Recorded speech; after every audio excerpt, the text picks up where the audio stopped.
Olá, seja bem-vinda, bem-vindo ao canal Angeline. Hoje vamos atender vários internautas que nos pedem para falar sobre a reencarnação segundo o Espiritismo. Quem conversa conosco é o diretor de Relações Institucionais da Aliança Espírita Evangélica, Eduardo Miyashiro. E antes de começar a nossa conversa, eu te faço aquele convite. Se você ainda não é inscrito, faça a sua inscrição, se inscreva aqui no canal Angeline, fale do nosso espaço para a sua família, para os seus amigos, compartilhe o vídeo e também se inscreva no Spotify, sempre no canal Angeline.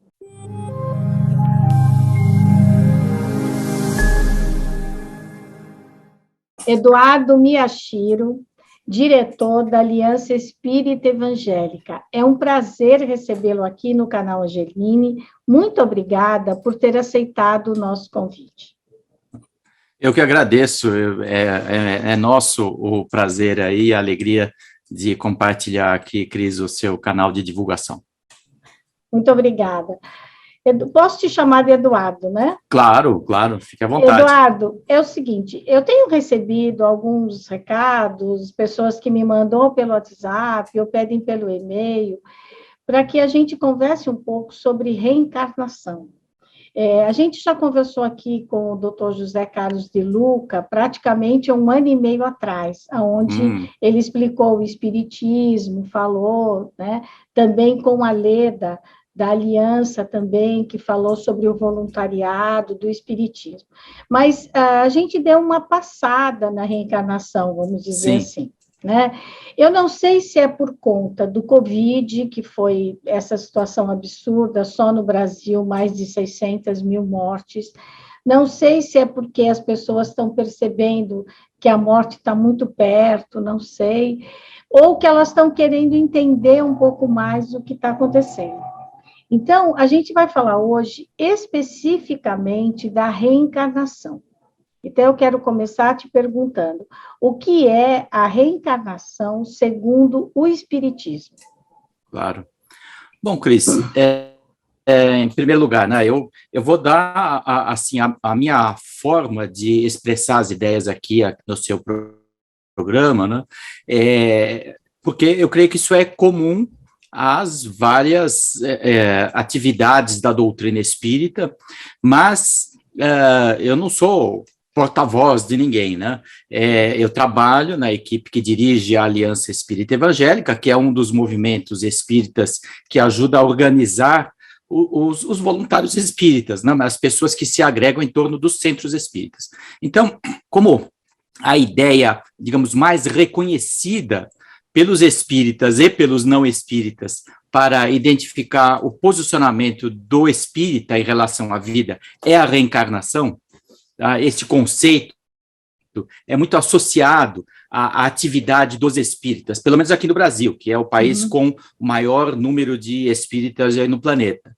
Então, muitas vezes as pessoas tendem a dizer o seguinte, espiritismo e reencarnação é a mesma coisa, é uma equivalência de ideias, né? E queria dizer o seguinte, a reencarnação é um conceito muito mais antigo que o espiritismo.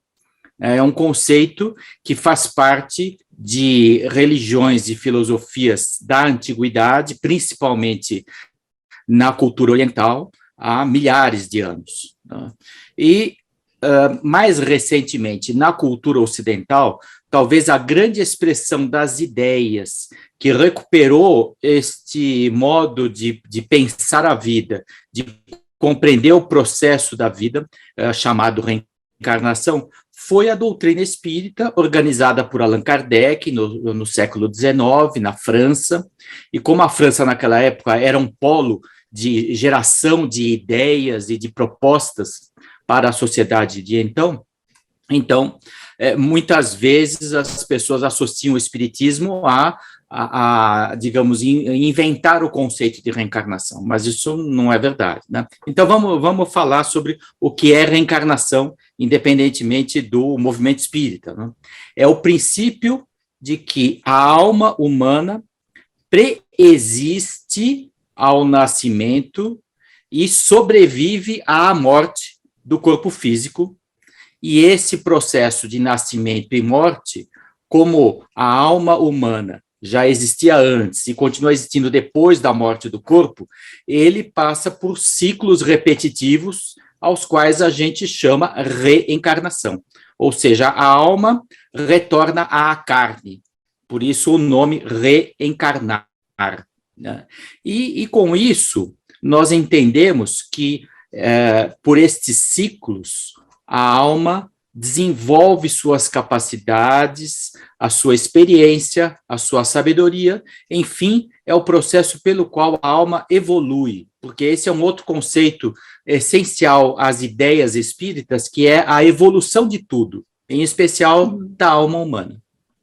Então, a pessoa, ela morre o corpo, a alma fica em algum lugar, o espírito, ele se recupera, não sei, eu gostaria que o senhor explicasse sobre isso, e depois essa alma reencarna em outra situação, num outro corpo humano.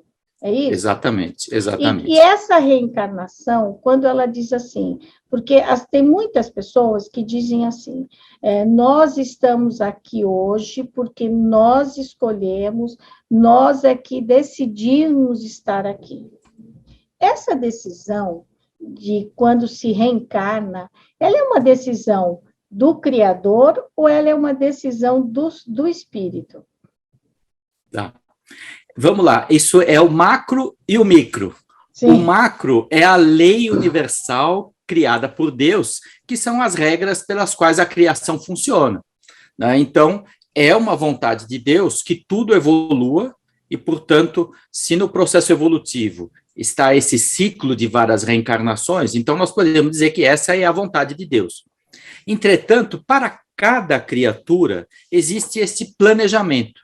A partir de um certo ponto, a nossa alma adquire a capacidade de discernir sobre os próximos passos, as suas próximas vidas. Então, nesse espaço de tempo, nesse intervalo de tempo que medeia uma reencarnação à outra, os espíritos conversam, eles refletem, eles se reúnem, eles planejam, né? Nós estamos falando de nós, né? Cada um dos seres humanos que está vivo hoje.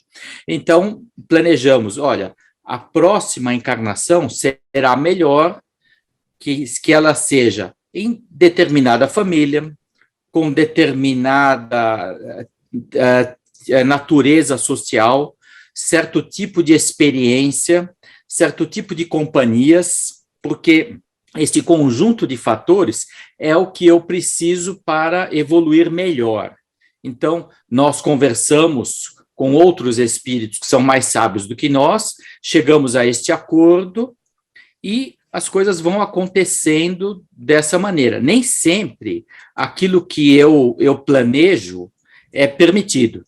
Nem sempre os planos que a gente escolhe são os mais adequados para nós mesmos, às vezes por uma falta de maturidade espiritual. Então, os mentores, eles nos orientam e dizem, olha, nós não recomendamos que você faça desse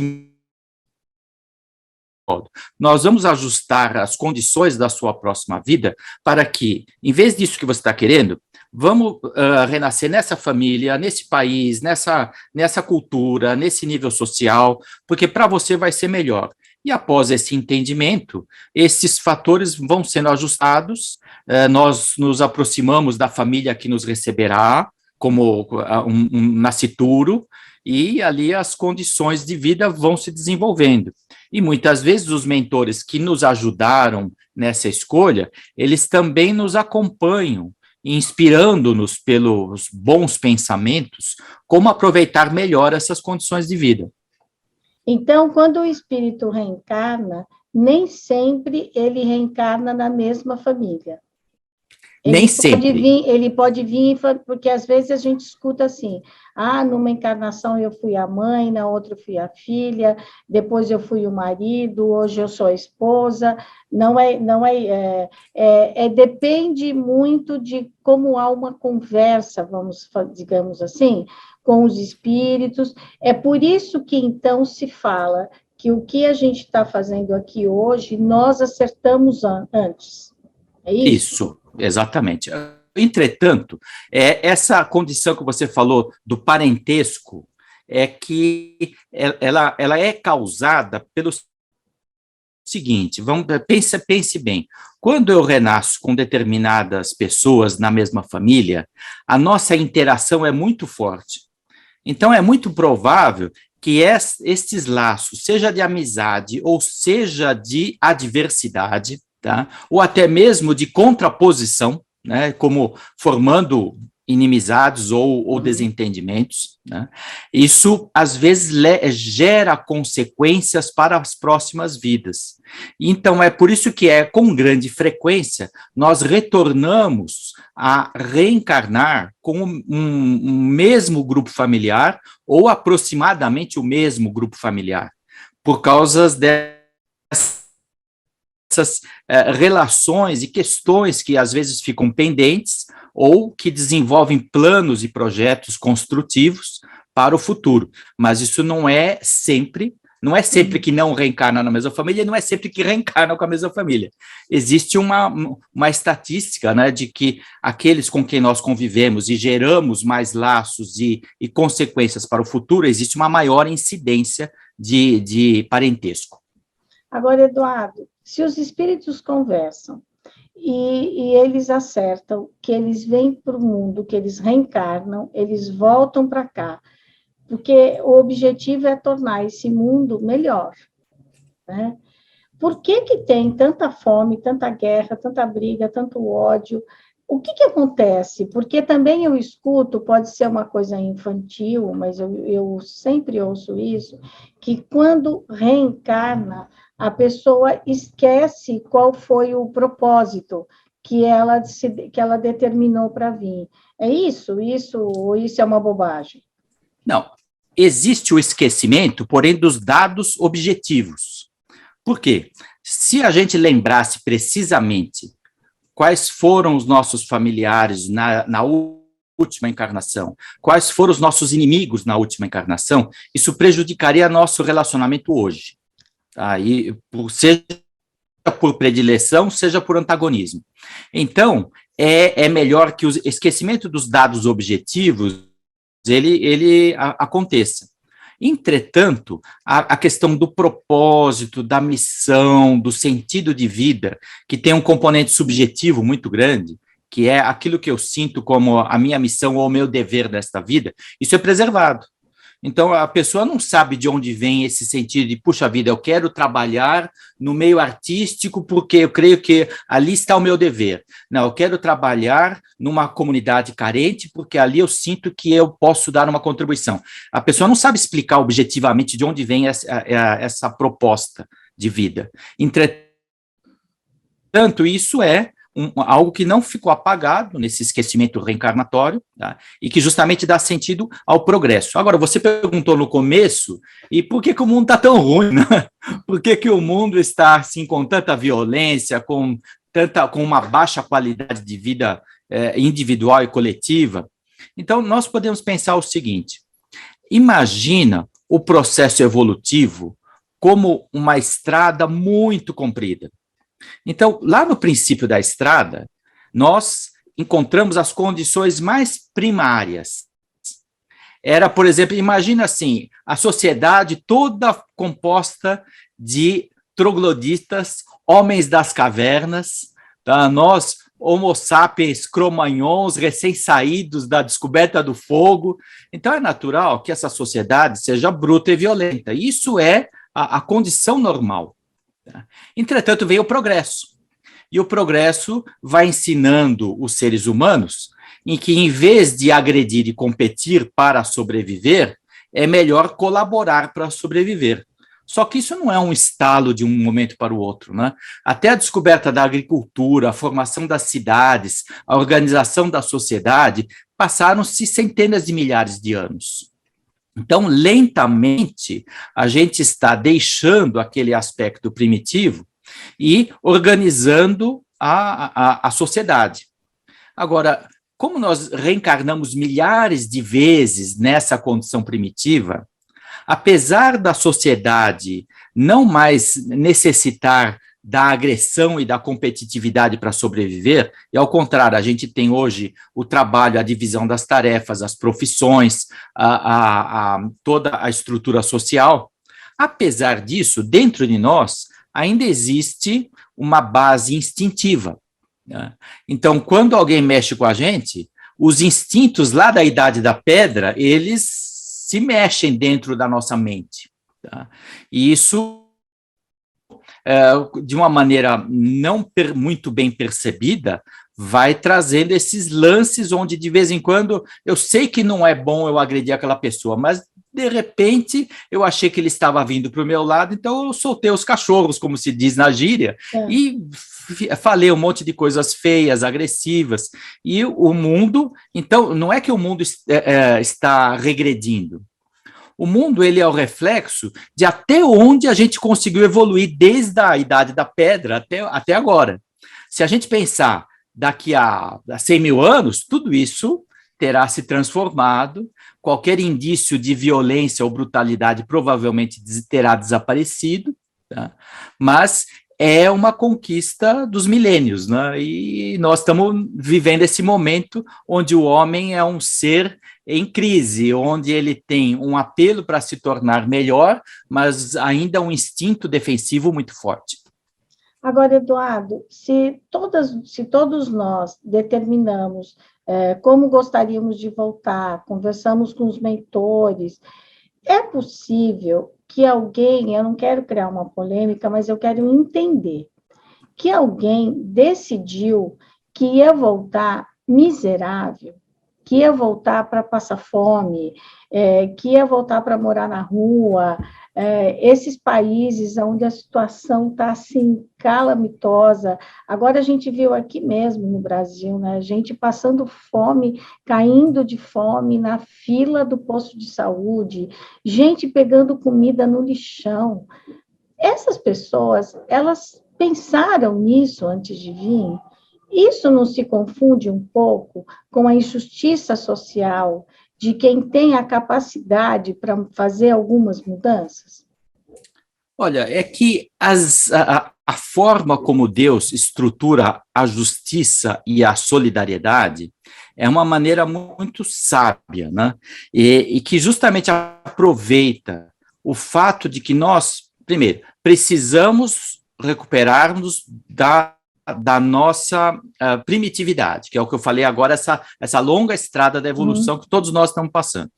Segundo, precisamos reconstruir os erros das últimas reencarnações, porque é uma questão de justiça.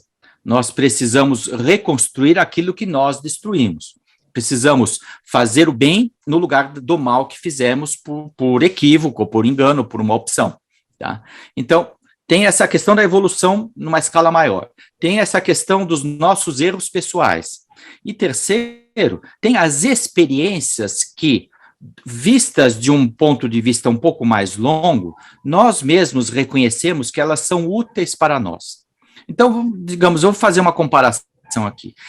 A rigor, ninguém gosta de sentir dor, tá? Mas a pessoa que vai na academia, ela vai se submeter lá a meia hora de dores musculares, porque ela sabe que aquilo vai lhe preservar a saúde. Pensando naquela estrada a longo prazo, né, onde a gente está pensando na nossa evolução em centenas ou milhares de anos, então, se uma pessoa vai na academia, ela vai ficar 1 hora sentindo dores musculares, mas ela faz isso de livre opção, porque ela sabe que ao longo de 6 meses ou 1 ano, ela vai estar com a saúde melhor. Do mesmo modo, a pessoa olhando ao longo de milhares de anos de evolução espiritual, 80 anos de uma encarnação de sofrimento vivido de modo consciente, sem revolta, tá? É como se fosse a meia hora da academia comparado com 6 meses de melhoria de saúde. Tá? Então, às vezes, a gente pode estranhar, puxa vida, passar uma vida de miséria, de fome, né? Pegando comida no lixão. Então, vamos lá. Primeiro tem esse aspecto, que uma existência de 70, 80 anos é como se fosse meia hora numa escala de muitas vidas. Então, a própria pessoa realmente topa planejar essa reencarnação. E tem a segunda coisa, que é a lei da solidariedade, ou lei do amor, né, que diz que todos aqueles que sofrem, de um lado, eles estão precisando passar isso para a sua evolução, e de outro, as pessoas que estão ao seu lado têm a oportunidade de exercitar a solidariedade, a ajuda, a compreensão, tá? Então, elas acabam, de certo modo, as leis divinas aproveitam uma coisa para ajudar a outra. Então, a pessoa que está em sofrimento acaba sendo uma oportunidade para outra pessoa exercitar a caridade, e isso lhe é também um fator evolutivo. Entendi. Agora, isso, quando as pessoas dizem assim, mas isso é o meu karma, eu tenho esse sofrimento, ou eu tenho essa dor, ou eu não consigo fazer tal coisa, é o meu karma. Ou então, o que é pior ainda, ela diz assim, fulano é o karma na minha vida. O que é, de fato, o karma? O karma, ele faz parte dessa reencarnação? Karma é uma palavra da cultura hindu que diz respeito a todo o volume de compromissos assumidos no processo de várias reencarnações. E esses compromissos, eles têm várias origens, como nós dissemos. A necessidade de evoluir, a necessidade de reconstruir coisas que prejudicaram outros e a si mesmo, né? E o próprio planejamento de quando eu faço um balanço de quem eu sou e do que eu preciso melhorar. Quando você soma tudo isso, você diz o seguinte, então quer dizer que, pelo menos nessa próxima encarnação e na outra, eu precisaria passar por determinado tipo de experiência. Esse conjunto de coisas que se planeja e se organiza para acontecer nessa sequência de vidas, os hindus chamavam de o karma. Então, é claro que o aspecto que mais se evidencia para nós é o processo da dor. Então, é por isso que algumas pessoas jocosamente dizem, fulano é meu karma, porque ele me atrapalha, ele me prejudica, ele é meu obstáculo.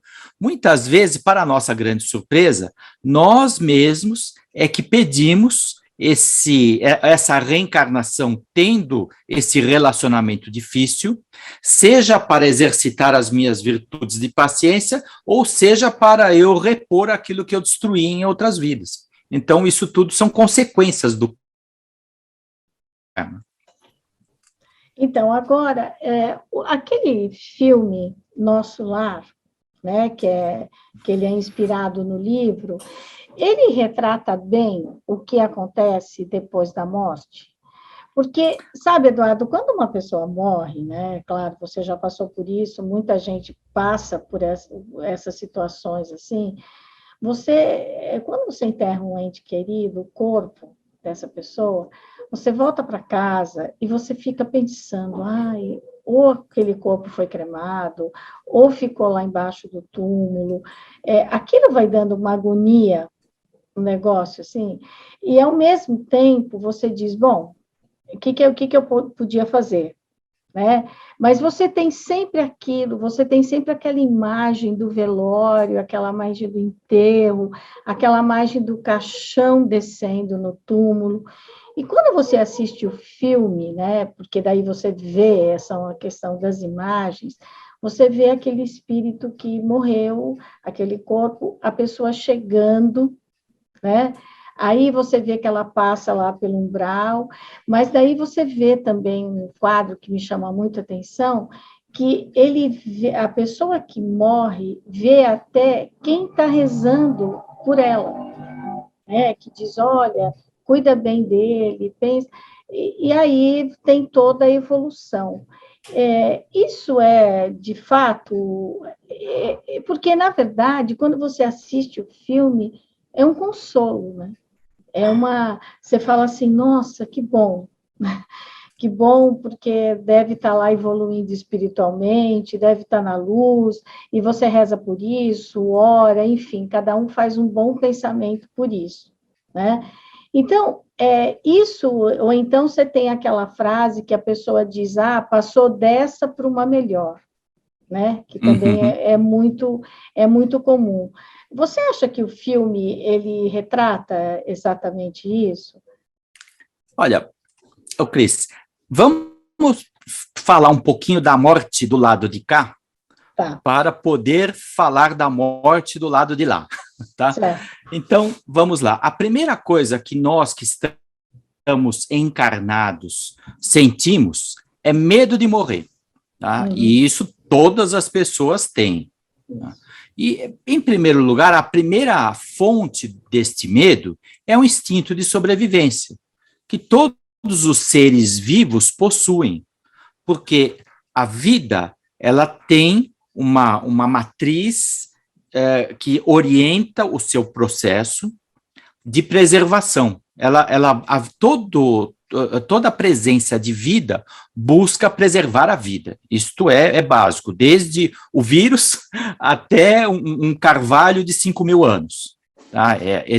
Essa força de preservar a vida está em tudo. Então, nos seres que têm inteligência, como o ser humano, isso é misturado.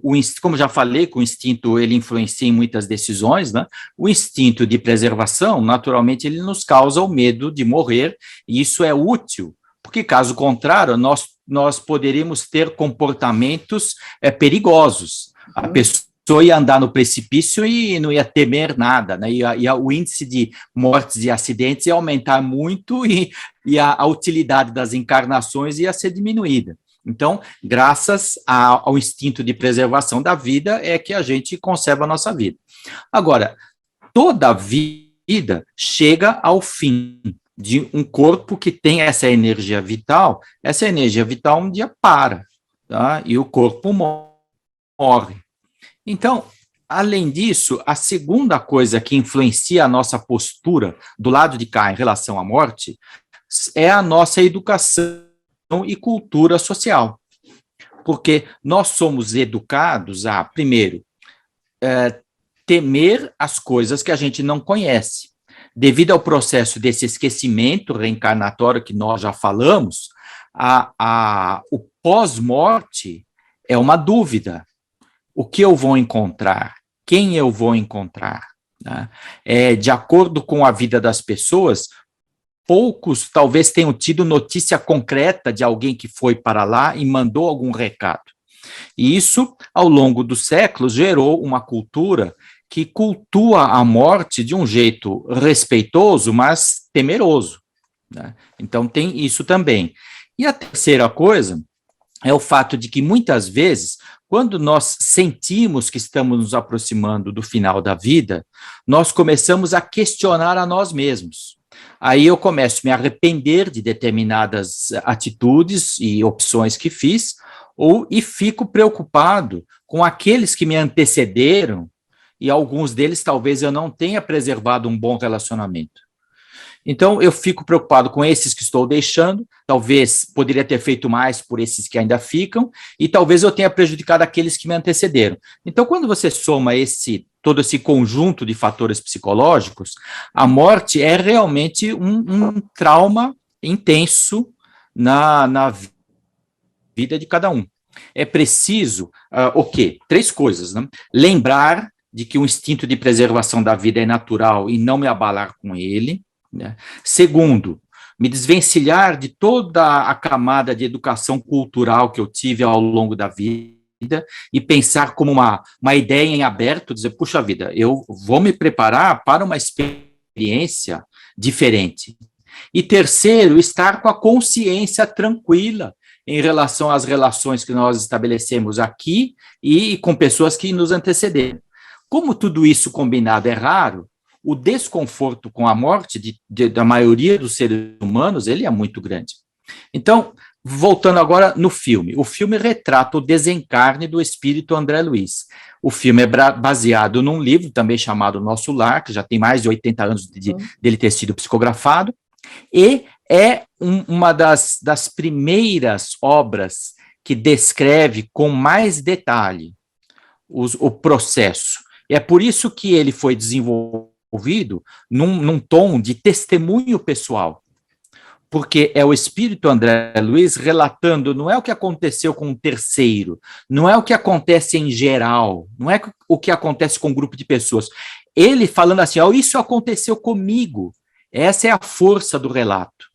E é um acontecido com ele que é muito detalhado, principalmente no momento de sofrimento logo após a morte, que é diretamente associado às escolhas que ele fez em vida, de tratar da própria saúde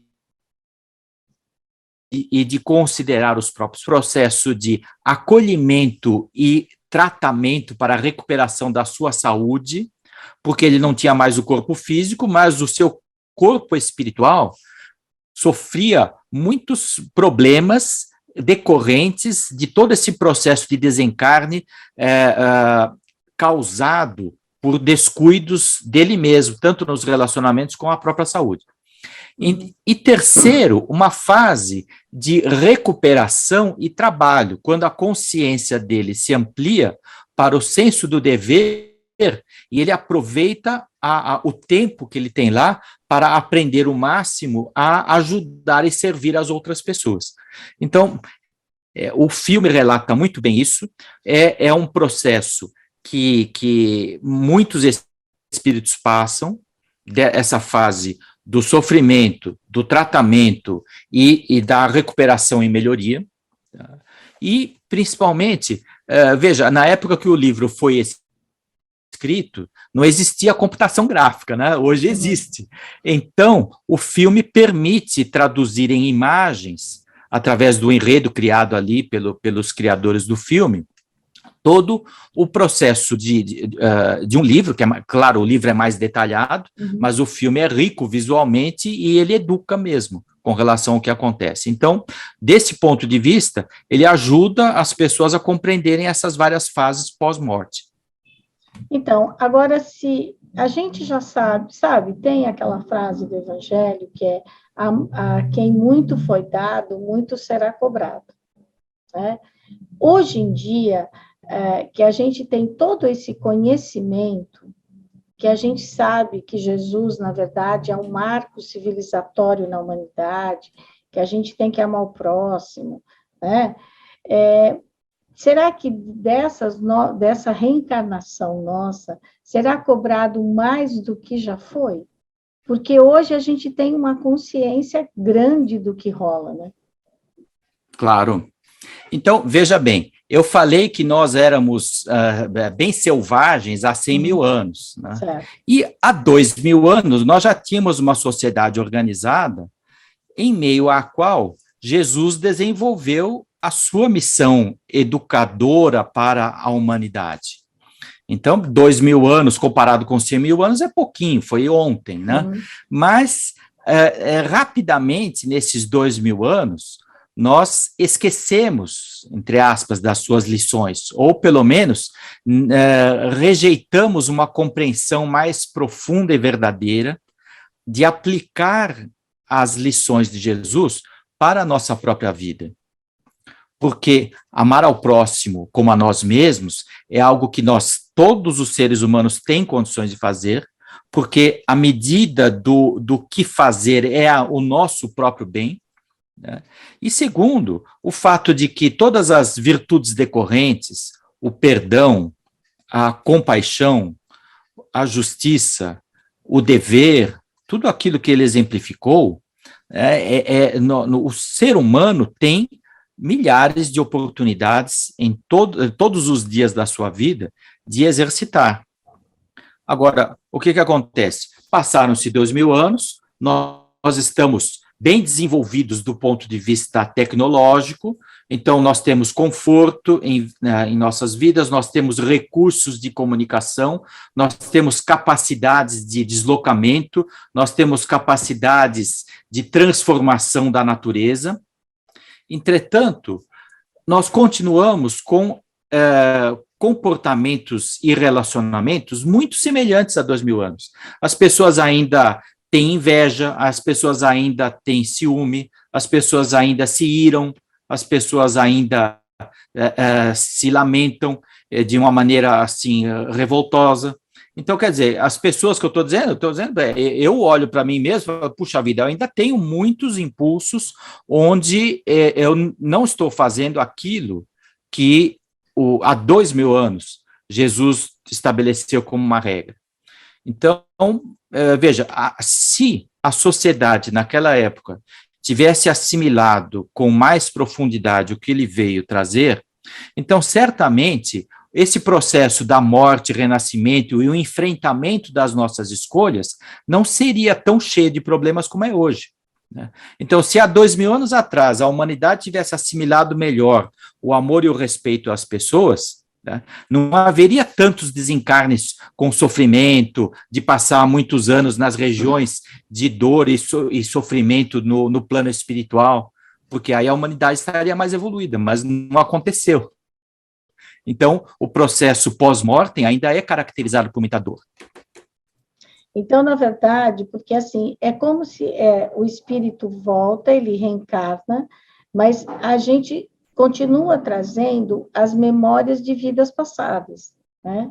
De coisas que elas não foram resolvidas ou que elas precisam ser resolvidas, mas também a gente traz, não sei se a palavra é essa, mas a gente traz esse ranço, né?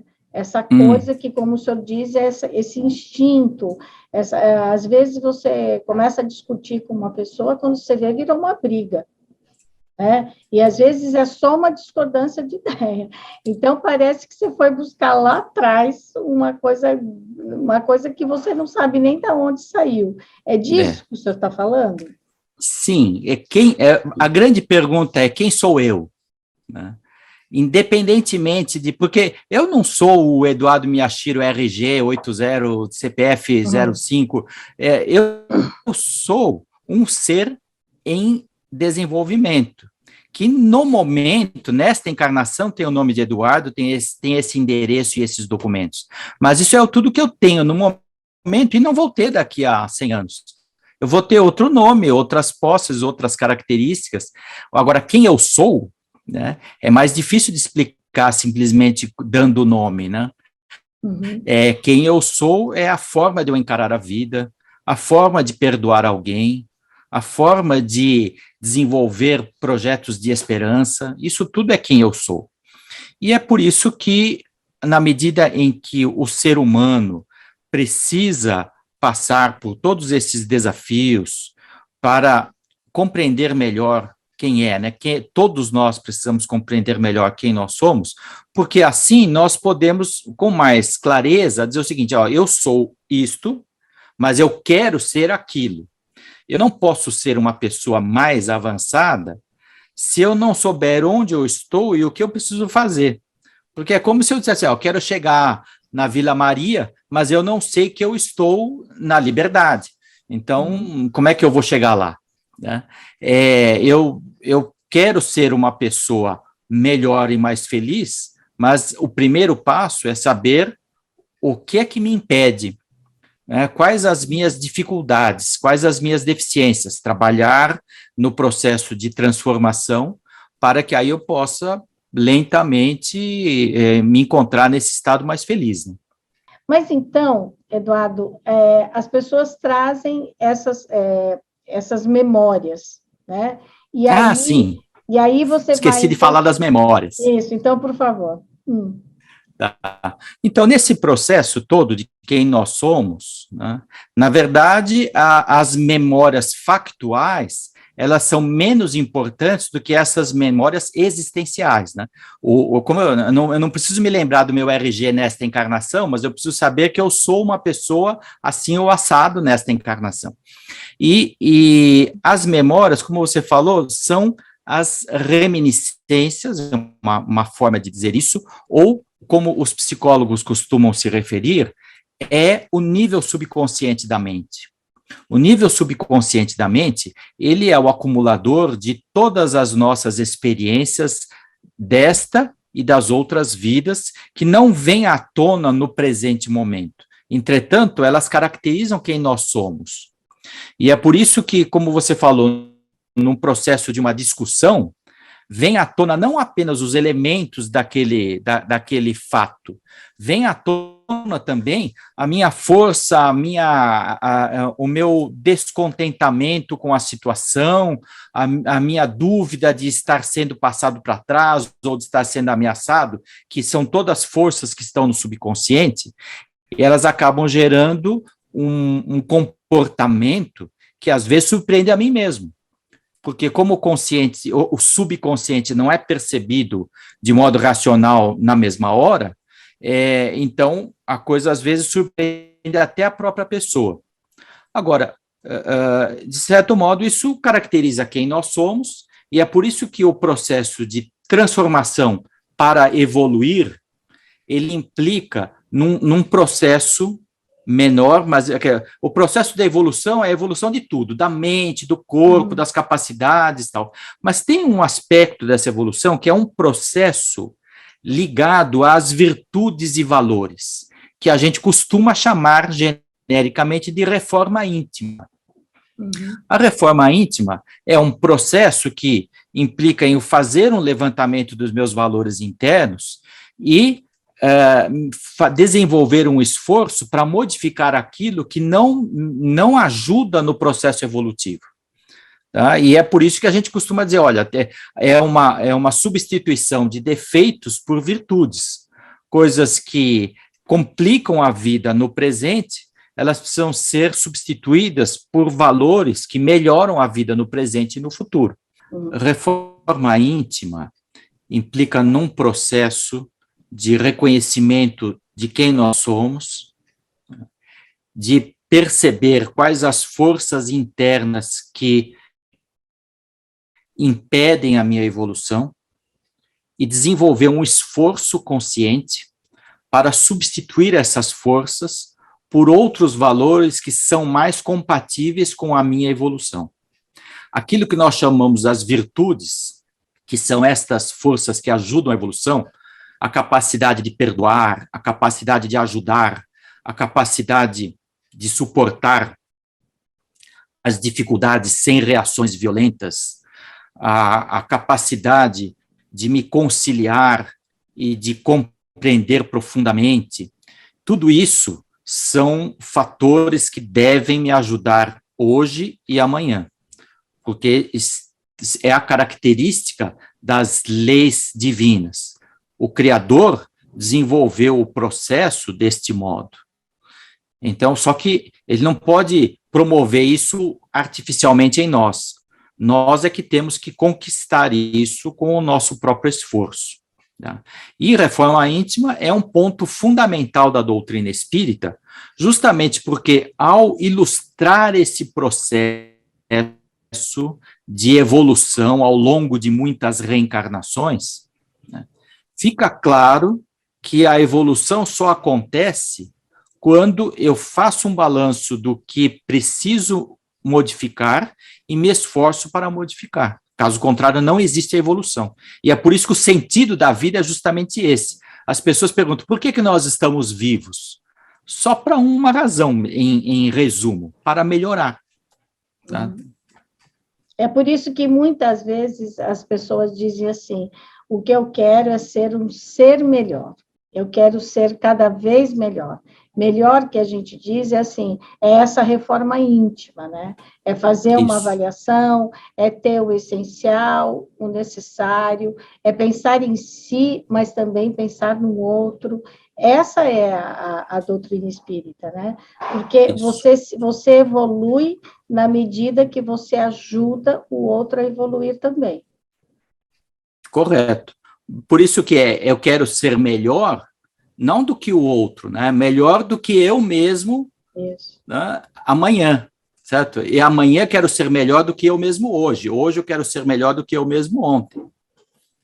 Agora, esse processo de reencarnação, ele vai durar a vida inteira, porque os católicos, né, que também acreditam em Jesus Cristo, eles acreditam que chegará o dia do juízo final, certo? E que todo mundo vai ressuscitar.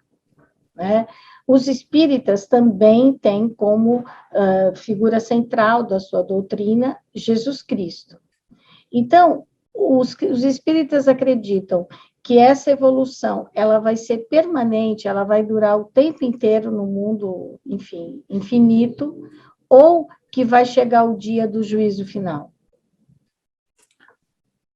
Observando de uma maneira assim mais filosófica, o universo é muito amplo, está repleto de mundos que servem de escola para inumeráveis almas, assim como o planeta Terra também.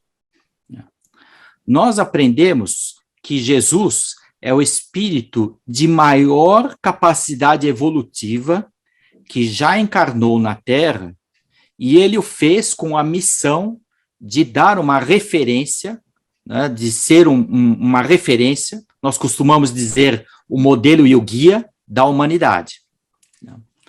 Agora, dentro dos limites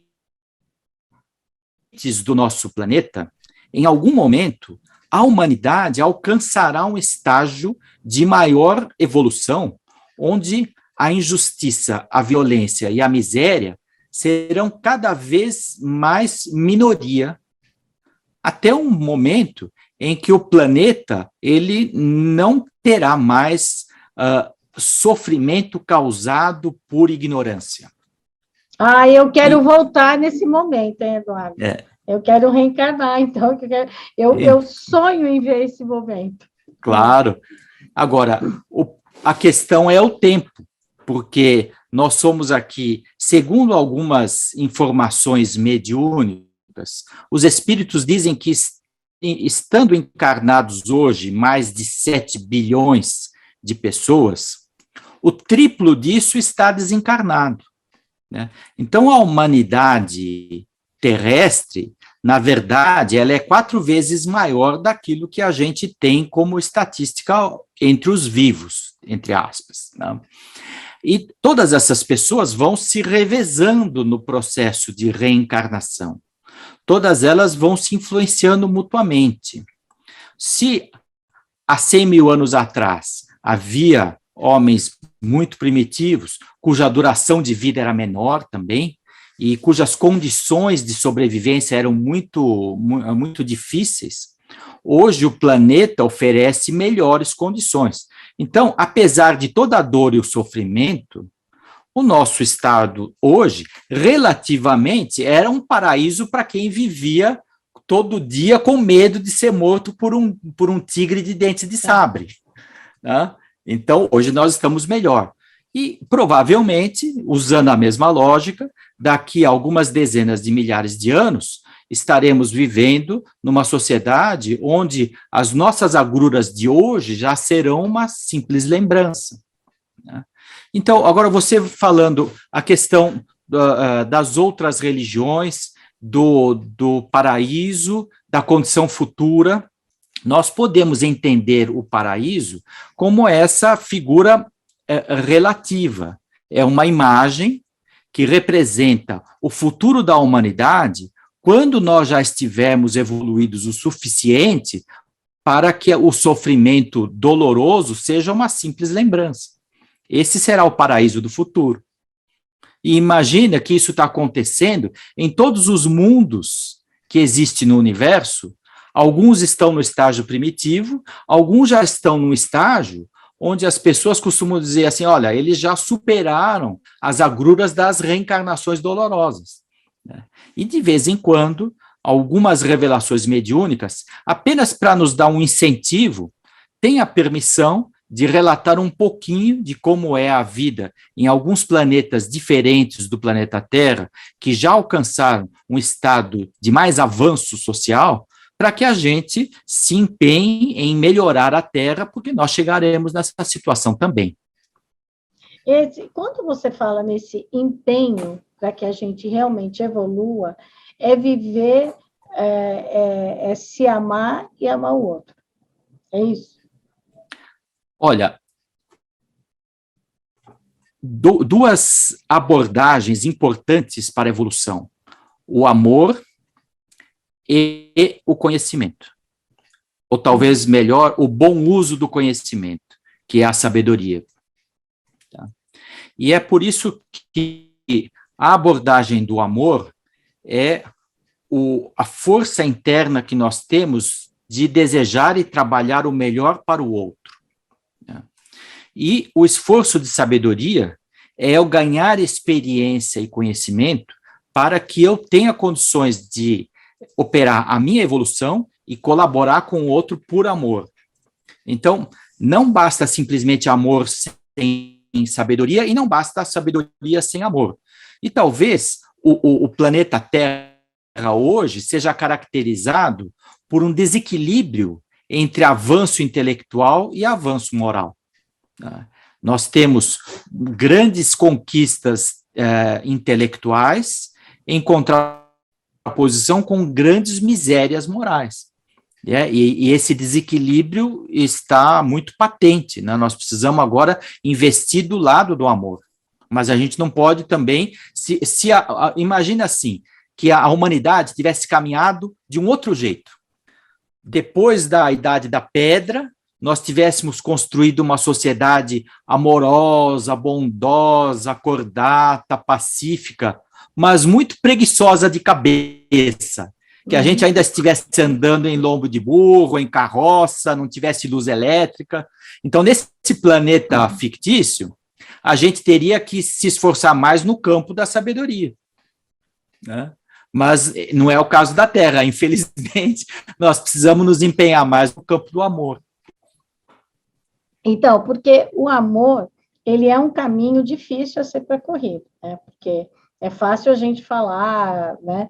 Mas a gente viver isso no dia a dia, em todas as nossas situações, né? Ser gentil, educado, generoso, pensar em si, pensar no outro, aceitar as coisas como elas são, mas também tentando modificar aquelas que estão erradas. Tudo isso faz parte do amor, né?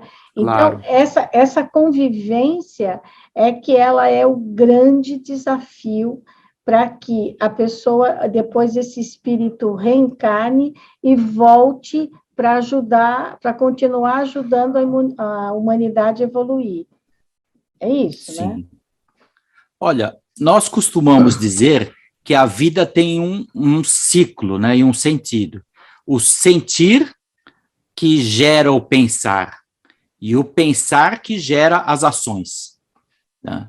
Então, eu não teria feito alguma coisa, por exemplo, eu não teria entrado numa discussão violenta se algumas frações de segundos antes eu não tivesse elaborado pensamentos agressivos. E porque sai aquilo que eu elaborei na mente, né? E os pensamentos, eles são organizados a partir de uma energia emocional poderosa. Então, se estes sentimentos forem voltados pura e simplesmente para me defender, independente do bem do outro, é claro que os pensamentos que eu vou engendrar são pensamentos destrutivos, né? Eu vou pensar que o outro quer acabar comigo, então eu vou acabar com ele antes e parto para a briga. É assim que, né, que acontece. Então, para que eu possa mudar esse estado de coisas, e é evidente isso, né? Porque quantas vezes a gente bota a mão na cabeça e fala, puxa vida, eu não devia ter feito isso, né?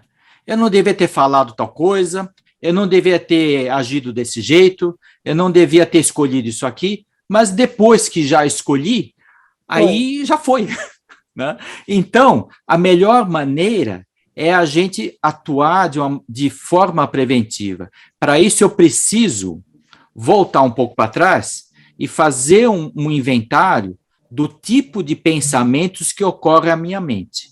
Quais são aqueles que vêm primeiro? E antes disso, eu preciso pensar o seguinte: que tipo de emoções desencadeiam essa série de raciocínios e lembranças, tá? Então, quer dizer que a melhor forma é prestar atenção no campo emocional. O que tem lá, como é que isso muda, o que é afetado com isso, e nós costumamos dizer que o princípio da reforma íntima, ele começa com a autoobservação. Você sabe que a base da doutrina espírita está contida num livro chamado O Livro dos Espíritos, que foi organizado por Allan Kardec na forma de um diálogo assim, imenso de perguntas e respostas, mais de 1000 perguntas e respostas. Tem uma pergunta interessante, que é a pergunta 919, que fala justamente sobre o que é necessário para nós evoluirmos, para nós melhorarmos. E ele fala que, na antiguidade, os sábios já diziam a receita: conhece-te a ti mesmo. E o Allan Kardec retruca, dizendo que esta é uma máxima conhecida há muitos séculos, entretanto é difícil de ser praticada, que é o autoconhecimento. E um espírito sábio responde para ele que, quando ele estava encarnado, ele abraçou uma rotina diária de inventário das suas ações e percepção das suas intenções. Quer dizer que esse mergulho dentro de si não é alguma coisa para fazer na hora que você está no meio da discussão. É alguma coisa para fazer preventivamente. Antes de dormir, ele fazia esse balanço e conhecia as suas próprias forças, todos os dias da sua vida. Quer dizer, não exige algo que é desconhecido. O que exige é persistência, disciplina, treino, né, e devotamento. A gente se devotar a esta causa do levantamento de quem nós somos, acreditar nisso todos os dias da nossa vida, para que quando chegar aquele momento que eu tenho que tomar uma decisão, não seja aquela decisão da qual vou me arrepender depois. O senhor diz, na verdade, quando a gente vai dormir, então, que a gente está com a gente só, né? A gente e a gente. Então, Sim. Aí você pensa nas suas ações e atitudes durante o dia, analisa, vê onde errou, onde acertou, né? E tenta, no dia seguinte, pela manhã, você pede forças para continuar o dia, agradece seu dia, e tenta não repetir aquelas ações do dia anterior. É isso? Isto. Esse foi a primeira metodologia de autoconhecimento da literatura espírita. Tá? E depois vieram outras. Então, por exemplo, quando nós dedicamos regularmente um tempo do nosso dia para prestar atenção no outro, que é uma atenção generosa, uma atenção compreensiva e acolhedora, acontece um processo de revisão íntima simultânea.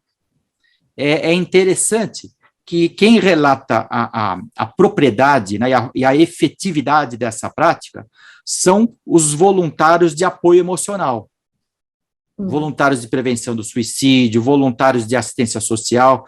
Quando eles se dedicam a ouvir o outro, eles começam sem deixar de prestar atenção no outro, também perceber como as mesmas forças e fraquezas residem em nós. Então, esse é um outro método de levantamento interno. Tem um terceiro muito interessante, que existiu em culturas do passado e que, modernamente, em alguns programas de reforma íntima doutrina espírita da atualidade, nós empregamos, é o registro pessoal, que é quando nós reservamos pelo menos uns 20 minutos ou meia hora por semana para fazer um registro escrito do balanço interno que fazemos da consciência.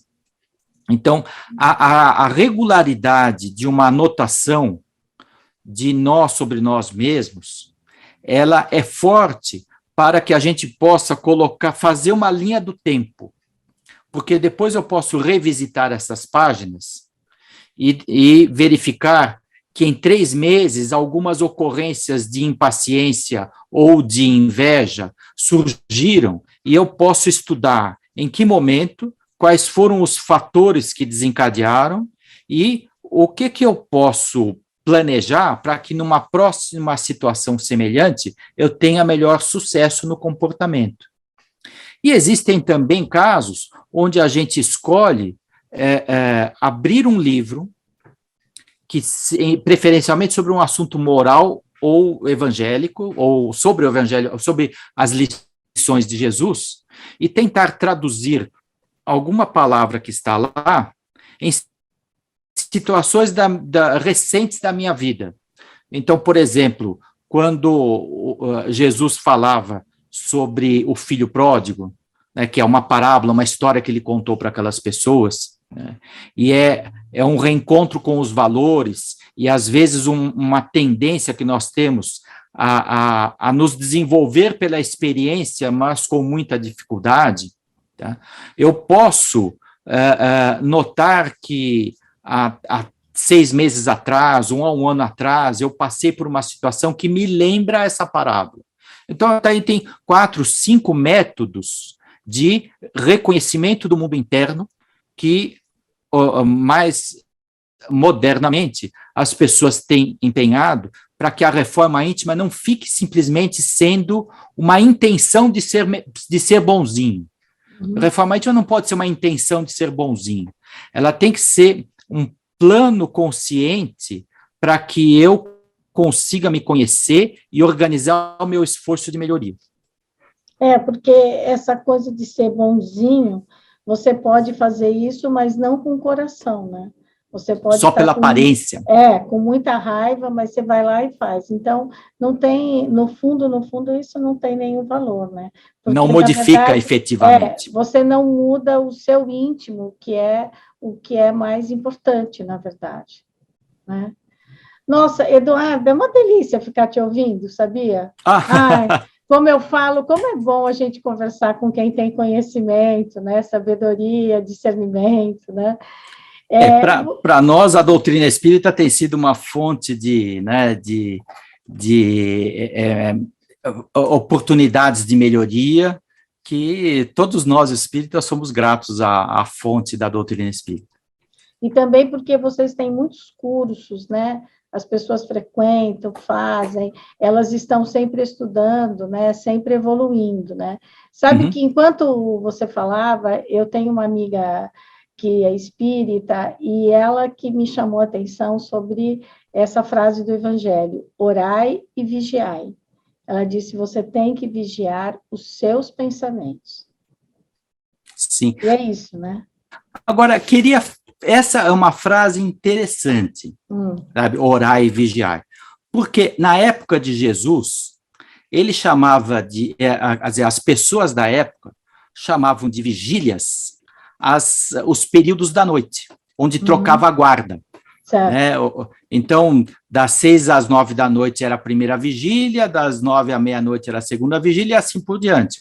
Quer dizer, quando a expressão orar e vigiar, né, que foi trazida por Jesus, é um alerta para nós não dormirmos, porque a gente está acordado assim, conversando e falando, mas em termos de atividade moral e espiritual, em geral, nós estamos adormecidos, porque a mente está apenas ligada com as coisas para fazer, para pensar, para lembrar, para decidir, e o lado da nossa mente, que são as forças que não morrem, nós começamos falando da reencarnação, né?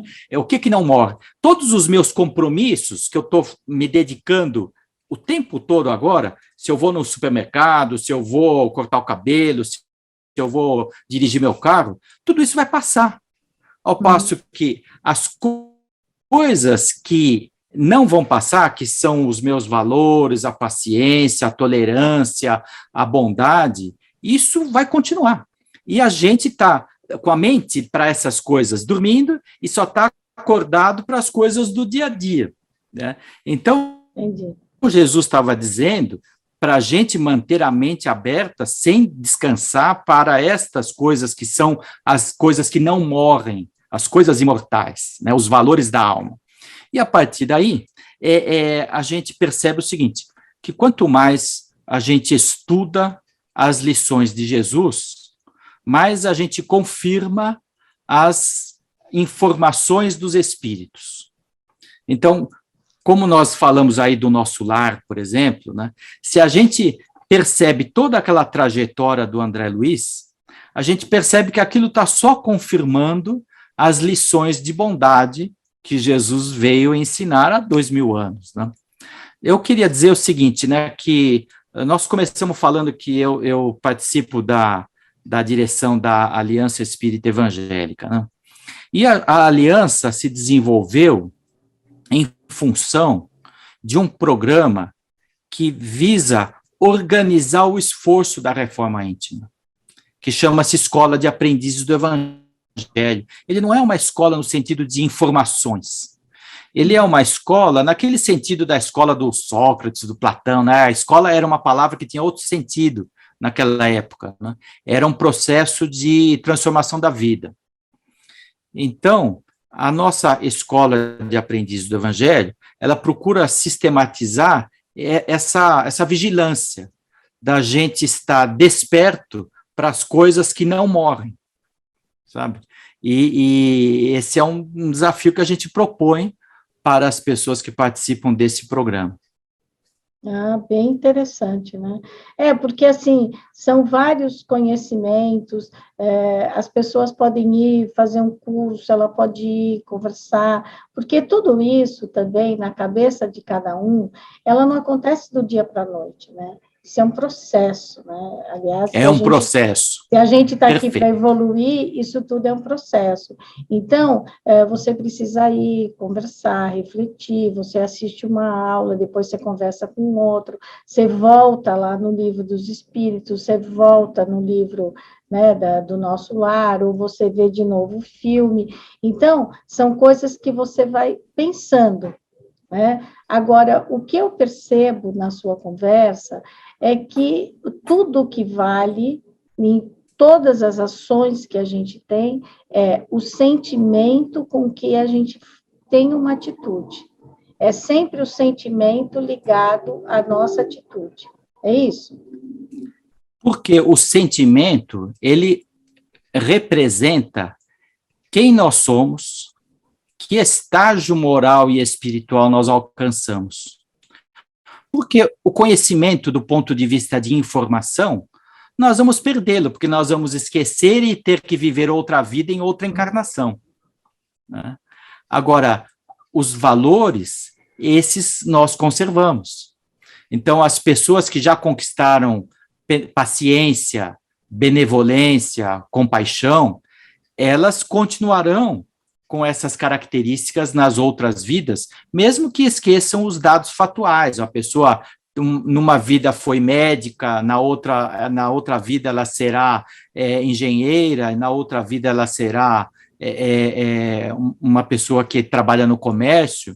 Esses dados fatuais mudam.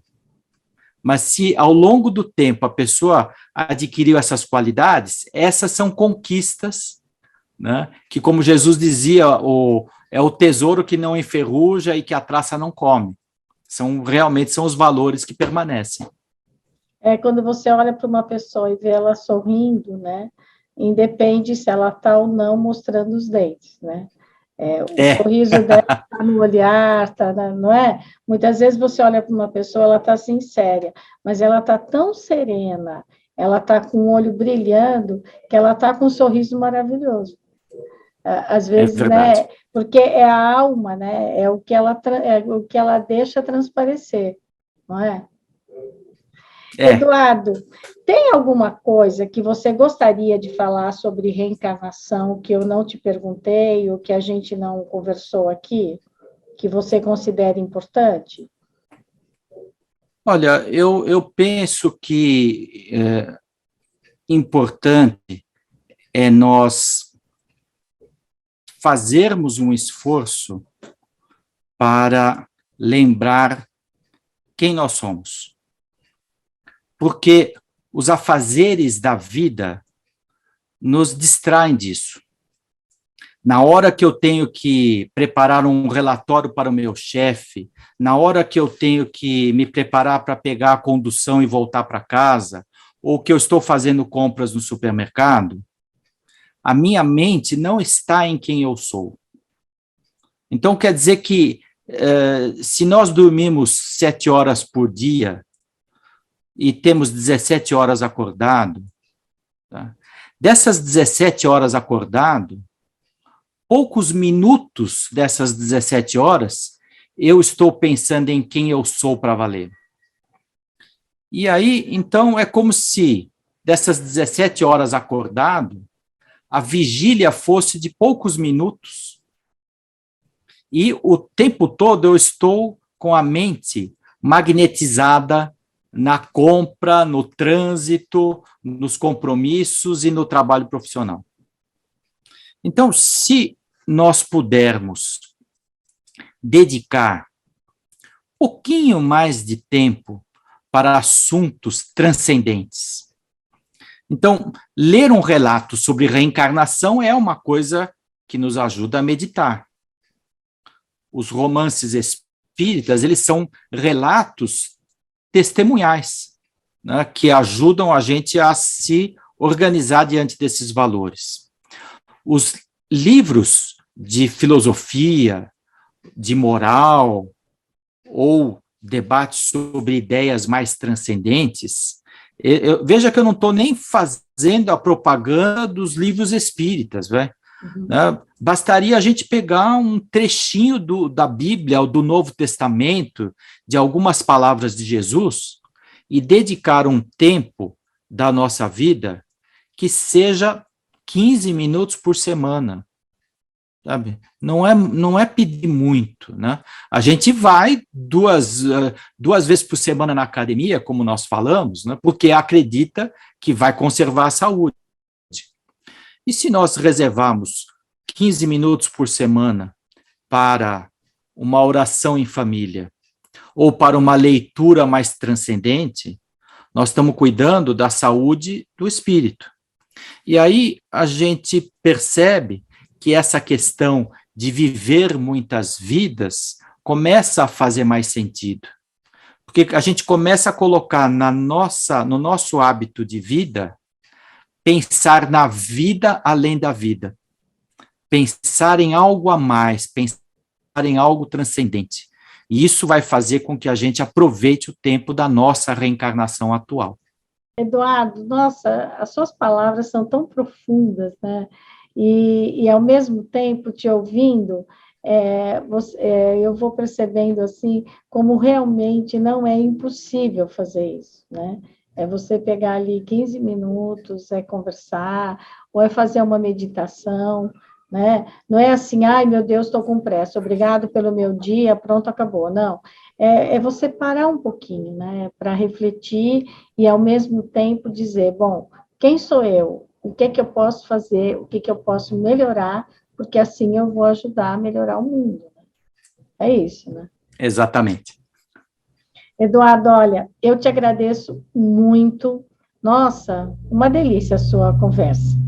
E convido a você que está aqui nos ouvindo pelo Spotify ou nos vendo pelo YouTube, se você considera esse conteúdo relevante, compartilhe o nosso vídeo, compartilhe o áudio e fale do espaço do canal Angeline para seus amigos, para sua família. Colabore para disseminar cada vez mais a cultura do encontro e a cultura da paz. Eduardo, muito, muito obrigada. Cris, sou eu que agradeço, porque é sempre feliz a oportunidade de nós encontrarmos com pessoas que desejam o bem de mais gente e conversarmos sobre isso. Então, que Deus te ilumine, te abençoe e fortaleça a sua tarefa de divulgação. Assim seja. Muito obrigada.